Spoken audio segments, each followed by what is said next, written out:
ഓന് വേണ്ടിട്ടാണ് പാവാണ് കൊറേ നോക്കണു പൈസ ഒന്നും ഇല്ല എന്നാലും നോക്കാണ്. പിന്നെ എന്താ പോനോട് പറഞ്ഞ ലാസ്റ്റ് റേറ്റ് പറയും. ഞാൻ എന്നോട് റേറ്റ് പറഞ്ഞത് ആ റേറ്റിന് നമുക്ക് വേണോ ചോദിച്ചു. അത് എത്ര കുറവാ പറഞ്ഞത്. കൂലിപ്പണിക്കാരാണ്. ഇജ്ജ അവനോട് ചോദിച്ചിട്ട് വേണോ വേണ്ടെന്നില്ല തീരുമാനമാക്കിട്ട് പോവാ. ഞാനൊന്ന് സംസാരിച്ചോ. ചോദിച്ചു നോക്കിട്ട് പോവാ. പിന്നെ ഓന് അതിനൊന്നും ഒരു പിടിവാസിക്കാരനാണ്. അതിനൊന്നും കുറയുന്ന ലക്ഷണമില്ല.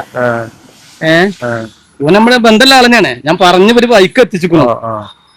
ഓ 30 എത്തിയ പറയണേ. അതിലും കമ്മിയാക്കിട്ടോ തരൂലെന്നാ പറയണേ. അഡ്ജസ്റ്റ് ചെയ്യാൻ പറ്റുമോ? ഓന്റെ വർത്താനത്തിന് അഡ്ജസ്റ്റ്മെന്റ് ഇല്ല. സാധനം കുഴപ്പമൊന്നുമില്ല. പക്ഷെ അത് എന്തെങ്കിലും ഒരു അഡ്ജസ്റ്റ്മെന്റ് ഉണ്ടെങ്കിൽ നമുക്കൊരു ഇതുണ്ടായിരുന്നു. അത്രയും പറഞ്ഞിട്ടാണ് ഞാൻ അവനോട് ബൈക്ക് എത്തിച്ചിരിക്കണേ. ഓ നമ്മളെ ആളാണ്. ഇപ്പൊ എന്താ ചെയ്യാ? ഒരു മിനിറ്റ് കേട്ടോ, ഒരു കോള് റിങ്. ഒരു മിനിറ്റ് കേട്ടോ, ഞാൻ സംസാരിക്കാം കേട്ടോ. ഹലോ, ഇവിടെ ഉണ്ട്, നാട്ടിലുണ്ട് നമ്മളെ. ഓക്കെ. അല്ല എന്തേലൊക്കെ ഒരു അഡ്ജസ്റ്റ്മെന്റ് പറഞ്ഞത് ചെയ്യാൻ കഴിയുമോ? എന്ത് അഡ്ജസ്റ്റ്മെന്റ് പറയണ അതില് ആകെ 10 ഉറുപ്പ്യ ഞാൻ പറഞ്ഞത്. അതിലൊരു ഉറുപ്പ്യ കമ്മിയാവില്ല. അതിന് സൗകര്യം ഉണ്ടെങ്കിൽ എടുത്താൽ മതി. ഞാൻ അപ്പൊ തന്നെ ഞാൻ പറഞ്ഞോളൂ. ചെങ്ങായി പോനെ കൂട്ടിമുട്ടിയോ?